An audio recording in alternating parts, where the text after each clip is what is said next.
Hello students, this is chapter 3.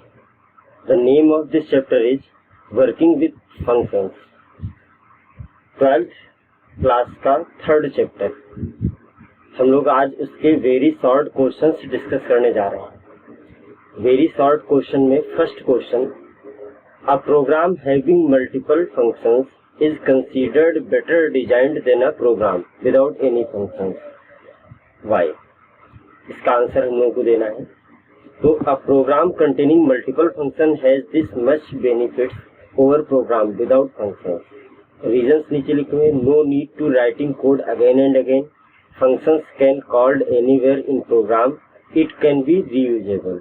यानी अगर आप किसी बड़े प्रोग्राम को छोटे छोटे सब पार्ट में तोड़ लेते हैं, सब प्रोग्राम में तोड़ लेते हैं, ब्रेक कर लेते हैं, तो आपको बार बार कोड को रीराइट नहीं करना पड़ेगा। एरर डिटेक्शन आसान हो जाएगा। जिस पार्ट में एरर है आप उसी को मॉडिफाई करेंगे। ठीक, ये इसके कुछ बेनिफिट्स हैं। यानी बड़े प्रोग्राम के बजाय उस प्रोग्राम को छोटे छोटे पार्ट में ब्रेक कर लेना चाहिए। और यही फंक्शन है। फंक्शन क्या है? फंक्शन एक सब प्रोग्राम ही तो होता है। चलिए next question, what all information does a function header give you about the function.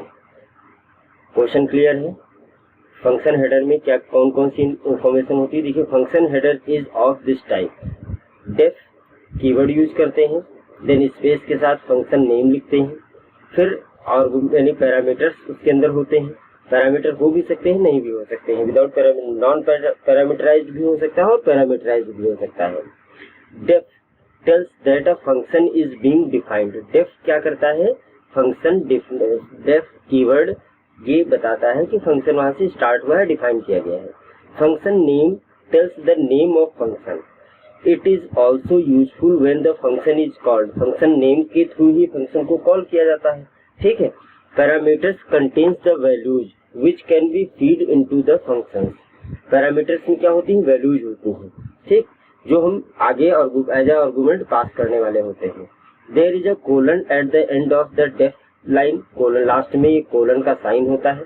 ठीक, और meaning it require a block. मतलब अगर आप ये कोलन यूज करते हैं तो इट मीन्स आप कोई ब्लॉक क्रिएट कर रहे हैं। ठीक, वो उसके अंडर में आ जाता है।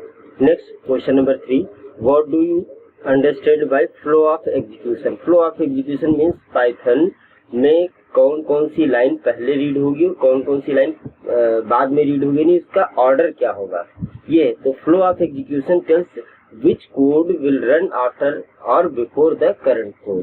ठीक है, ये हमने क्लास में डिस्कस भी किया हुआ है, flow of execution. Next question है, what are arguments, what are parameters, how these two terms are different and related. देखिए, आर्गुमेंट्स क्या होते हैं, पैरामीटर्स क्या होते हैं, इनका रिलेशन क्या है, दोनों सेम है या डिफरेंट है, इसको हम लोग डिस्कस करने वाले हैं। तो आर्गुमेंट क्या है? तो passed as a value of functions for processing. Processing के लिए आप फंक्शन में जो भी वैल्यू पास करते हैं उनको आर्गुमेंट्स बोलते हैं। पैरामीटर क्या होते हैं? The function contains arguments variable, the variable name set in the written language in Python.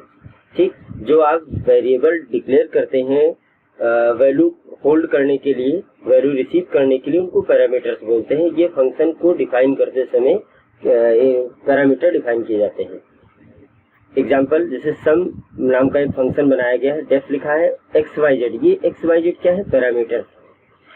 Return कराया एक्स वाई जेड को ऐड करके, और सम 1 2 3। देखिए यहाँ पर जो ये वैल्यू 1 2 3 दी गई है, एक्स की वैल्यू 1, वाई की वैल्यू 2 और जेड की वैल्यू 3 हो जाएगी। ये है आर्गुमेंट्स। ये क्या है? आर्गुमेंट्स है। तो जो वैल्यू पास होने वाली होती है जिस फंक्शन के लिए, फंक्शन में जो फंक्शन हेडर में यानी जहाँ फंक्शन डिफाइन किया गया है उसमें जो वेरिएबल्स होते हैं उनको पैरामीटर्स बोलते हैं, और जिनकी वैल्यू पास की गई होती है उनको हम लोग क्या बोलते हैं? आर्गुमेंट्स बोलते हैं। Now next question is, what is the utility of default arguments, keyword arguments. Default argument कौन से होते हैं? मैंने क्लास में डिस्कस करते समय बताया भी था कि जो फंक्शन हेडर में यानी पैरामीटर में ही हम उनकी कोई वैल्यू दे देते हैं, तो वो अगर बाद में हम कोई आर्गुमेंट पास नहीं करते तो उनकी वो डिफॉल्ट वैल्यू मान लेता है। चलिए देखते हैं। First, default argument are those argument which are passed by default as argument to the function. Function में पहले से उनकी कोई वैल्यू फिक्स कर दी जाती है और वो डिफॉल्ट पास होते हैं। The named argument which have assigned value being passed in the function call statement, ये है नेम आर्गुमेंट। ठीक है, यानी जो आप फंक्शन कॉल के टाइम पर वैल्यू पास करते हैं जिनके थ्रू, वो है named argument. Clear. Next question number 6, explain with a code example the usage of default argument and keyword argument. अभी क्या था, default argument and name argument, अब क्या है default argument and keyword argument. देखिए एग्जाम्पल के थ्रू हम लोग समझेंगे तो ज्यादा ठीक से समझ में आए। जैसे एक सम नाम का फंक्शन लिया है, यहाँ एक एक्स वेरिएबल एक एन है, वाई की वैल्यू 5, जेड की वैल्यू 0। ये वाई और जेड की वैल्यू क्या है, डिफॉल्ट वैल्यू है। रिटर्न करा है x plus y plus z plus n. ठीक, ऑर्डर देखिए कोई भी हो सकता है प्लस में। Here y and z has default value which are called as default argument during calling of the function। अब मान लीजिए सम 9 8 पास किया तो 9 किसकी वैल्यू हो जाएगी, x की। ठीक, और 8 किसकी हो जाएगी, n की, अगर हम इसको कॉल करते हैं। ठीक, नेक्स्ट इसको एक अलग मेथड से कॉल किया, n equal to 1, y equal to 5, x equal to 4। अब इसमें किसको नहीं दिया गया है, z को नहीं दिया गया, लेकिन इनका ऑर्डर देखिए, ऑर्डर सबका अलग अलग। यहाँ x n एंड y है, यहाँ पर n पहले है, y बाद में है, फिर z उसके बाद, x उसके बाद में है। ये क्या हुई, ये हुए keyword argument. Here values given to the function are unordered. This type of parameter assigned to keyword is known as keyword argument। यानी जो वैल्यू आपने पैरामीटर में दिया है सेम वही वेरिएबल आप यूज कर लेते हैं, तो ये क्या है, ये है ये आपकी क्या होंगे, ये होंगे कीवर्ड आर्गुमेंट। ठीक, अब यहाँ पर कोई ऑर्डर मैटर नहीं करता है, यानी n की वैल्यू वो 1 ही लेगा, y की वैल्यू यहाँ पर 5 थी, यहाँ भी 5 दी गई है, x की वैल्यू 4, यहाँ पर कोई वैल्यू नहीं थी लेकिन ये पहले था। ठीक, तो नेम्ड आर्गुमेंट आपको समझ में आ गया, डिफॉल्ट आर्गुमेंट समझ में आ गया, कीवर्ड आर्गुमेंट समझ में आ गया। क्लियर है। Describe the different style of function in Python using appropriate example. इसमें हम लोग कौन कौन से फंक्शन, किस टाइप के फंक्शन पढ़ते हैं उनका है। एक तो बिल्ट इन फंक्शन होते हैं या लाइब्रेरी फंक्शन होते हैं। ठीक, these functions are already present in the Python ideally. Python का आइडियली जो होता है उसमें ये पहले से प्रेजेंट होते हैं, उनको डायरेक्टली हमको बाय इनके नेम से कॉल किया जाता है या यूज किया जाता है, बाकी इनको इनके डेफिनेशन की जरूरत नहीं होती है। And no special file is needed to open the function, ये बिल्ट इन फंक्शन है। मॉड्यूल्स क्या होते हैं, module function. These modules are called, they are already stored और called from file, from internet और from any storage containing the module. देखिए या तो पाइथन की लाइब्रेरी में पहले से आप कोई मॉड्यूल स्टोर किए हो, उसके अंदर का कोई फंक्शन यूज करना चाह रहे हो तो इंपोर्ट के थ्रू हम लोग इसको यूज करते हैं। ये क्लास में डिस्कस किया हुआ है। They containing many of the functions required in programming. जैसे मान लीजिए अगर आपको पॉव फंक्शन यूज करना है, सिक्योरिटी फंक्शन, उसके लिए मॉड्यूल आपको कौन सा इंपोर्ट कराना पड़ेगा, मैथ मॉड्यूल। इसी तरह रैंडम मॉड्यूल है, स्ट्रिंग के कुछ मॉड्यूल्स हैं, वो हम लोग आगे डिस्कस करने वाले हैं। तो एक तो मॉड्यूल फंक्शन हुआ, फिर यूजर डिफाइंड फंक्शन जिसको हम लोग डेफ कीवर्ड के थ्रू डिफाइन करते हैं और उसका हम कोई भी नाम रखते हैं, वो फंक्शन हम लोग डिफाइन, उसको बोलते हैं user defined. These functions are defined by the user in the program या project he is writing. Clear. Next, differentiate between fruitful functions and non fruitful functions. देखिए इनका नाम चेंज है, बाकी तो क्लास में डिस्कस किया हुआ है।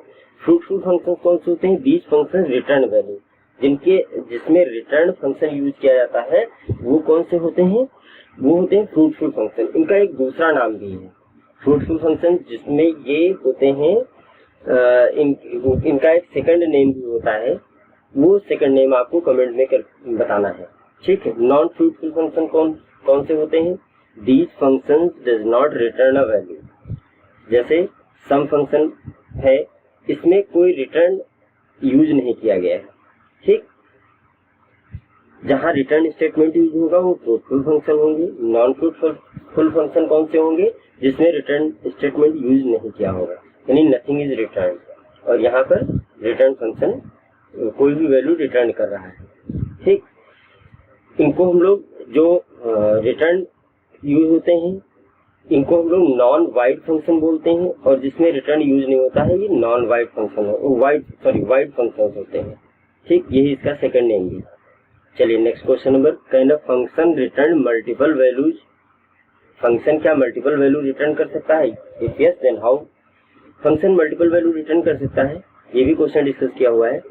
जैसे मान लीजिए सम मल्टीपल नाम का एक फंक्शन बना लिया है, x की वैल्यू 1, n की वैल्यू 2, y की वैल्यू 5, z की वैल्यू 0, प्रीवियस क्वेश्चन की तरह रिटर्न कराया x plus y plus z plus n, ये एक वैल्यू हो गई यानी प्लस, और यहाँ x plus y plus n, z को नहीं कराया है क्योंकि वो 0 कर देता।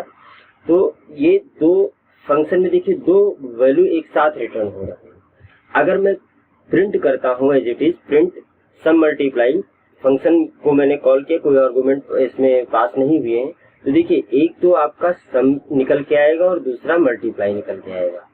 Both the variable are calculator return by the function, उनको कैलकुलेट करके और वो फंक्शन रिटर्न करेगा। क्लियर है? Next question number 10, what is scope?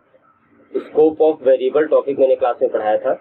What is the scope resolving rule of Python? Scope resolving rule क्या होता है और स्कोप ऑफ वेरिएबल्स होता है क्या? जैसे ग्लोबल स्कोप, लोकल स्कोप, ये क्या होते हैं उनको देखना है। मान लीजिए सपोज करते हैं p इक्वल टू 10, ये देखिए ये कौन सा वेरिएबल है? ये ग्लोबल वेरिएबल है। सम मल्टीप्लाई वही सेम प्रीवियस फंक्शन यूज कर लिया है। ठीक, उसमें कोई वैल्यू पास कर दी गई है। यहाँ p इक्वल टू 1, देखिए ध्यान दीजिए p इक्वल टू 1 जो है ये लोकल वेरिएबल है। किसके लिए? सम मल्टीप्लाई फंक्शन के लिए। ठीक है, जो डिफाइन किया था पहले फंक्शन उसी को मैंने कॉल किया है। रिटर्न क्या है? x plus y plus z plus n, यानी वही मैंने रिटर्न भी कराया है। सम मल्टीप्लाई करेंगे तो क्या प्रिंट होगा? इस p को यूज तो किया नहीं गया है कहीं। रिटर्न अगर हम ये करेंगे तो इसकी वैल्यू नहीं, सम और मल्टीप्लाई प्रिंट होगा इसका, और प्रिंट p करते हैं तो यहाँ पर 10 वैल्यू ही प्रिंट होगी। इसका एक्सप्लेनेशन नीचे है। Here the above p is global variable function which will also be in output as it is defined in the area of the where there is no indentation। जहाँ indentation नहीं है यानी वो global हुआ। ठीक, उसकी वैल्यू जो वहाँ असाइन की गई है वही वैल्यू प्रिंट करेगी।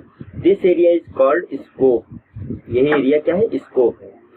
p equal to 1 is in local scope of the program। The scope resolving rule of Python is LEGB rule। LEGB का फुल फॉर्म क्या होता है? LEGB का फुल फॉर्म क्या होगा? लोकल होगा, L से लोकल, E से इंक्लोजिंग, G से global and B for built in. ये इसका रूल होता है। आगे डिटेल में हम लोग डिस्कस करेंगे। When a global statement used, why is it used not why is its use not recommended? ठीक है, ग्लोबल वेरिएबल का यूज हम लोग को रिकमेंड नहीं करते हैं। ग्लोबल स्कोप अभी बता चुके हैं, ग्लोबल और लोकल के लिए। Global variable scope is of whole program. Global में जो भी वेरिएबल होगा उसको पूरे प्रोग्राम में कहीं भी यूज कर सकते हैं। ठीक है, what is initialised first can not be change in the local scope. जो पहले इनिशियलाइज कराया गया है उसको आप लोकल में चेंज नहीं कर सकते हैं, और program only in global scope variable can change where there is no indentation. अगर इंडेंटेशन नहीं तो ग्लोबल हुआ। This is why its use not recommended. इसीलिए इसका यूज रिकमेंड नहीं किया जाता है क्योंकि उसकी वैल्यू हम चेंज कर नहीं सकते हैं। ठीक है, अब कुछ एक क्वेश्चन है, वन वर्ड वाले आंसर है इसमें। क्या क्वेश्चन है? Right the terms suitable for following description. First question, a name inside the parenthesis of a function header that can receive a value. अभी सबसे स्टार्टिंग में हमने डिस्कस किया हुआ था, उसको पैरामीटर्स बोलते हैं। जो फंक्शन हेडर में जो वेरिएबल डिक्लेयर किए जाते हैं, जो वैल्यू को रिसीव करते हैं, उनको पैरामीटर्स बोलते हैं। An argument passed to a specific parameter using an parameter name. Parameter name से अगर वैल्यू पास की गई तो उनको कीवर्ड आर्गुमेंट बोलते हैं। इससे पहले क्वेश्चन में हम लोग देख चुके हैं, ऊपर क्वेश्चन में। A value pass to a function parameter, जो पैरामीटर के लिए वैल्यू जो पास की जाती है उसको क्या बोलते हैं? आर्गुमेंट्स बोलते हैं। ठीक, a value assign to a parameter name in the function header. Function header में ही अगर वैल्यू कोई असाइन कर देगी तो डिफॉल्ट आर्गुमेंट हुआ। ठीक, नेक्स्ट ऐसे ही a value assigned to a parameter name in the function call. A value assigned to a parameter name in the function call. function call में जो वैल्यू आप असाइन करते हैं, ठीक, उनको कीवर्ड आर्गुमेंट बोलते हैं. अभी हम लोगों ने इससे पहले वाले प्रोग्राम में डिस्कस भी किया हुआ था. नेक्स्ट क्वेश्चन है, a name defined outside all function definition. अभी इससे पहले वाले क्वेश्चन में था ग्लोबल वेरिएबल उनको बोलते हैं. जो आउटसाइड इंडेंटेशन के होंगे वो ग्लोबल, जो इनसाइड इंडेंटेशन के होंगे वो local variable. A variable created inside a function body, function body के अंदर जो भी वेरिएबल है वो उस फंक्शन के लिए as a local variable work करेंगे. ठीक, उनका आउटसाइड से कोई मतलब नहीं. अगर आउटसाइड आप उनको प्रिंट भी कराते हैं तो वो अनडिफाइंड में आएगा, एरर आएगी. ठीक है. Next. Okay, thank you all of you. इस शॉर्ट आंसर कंप्लीट हुए. नेक्स्ट वीडियो में हम लोग इसका नेक्स्ट पार्ट यानी part B application based questions देखेंगे. Okay, thank you all of you.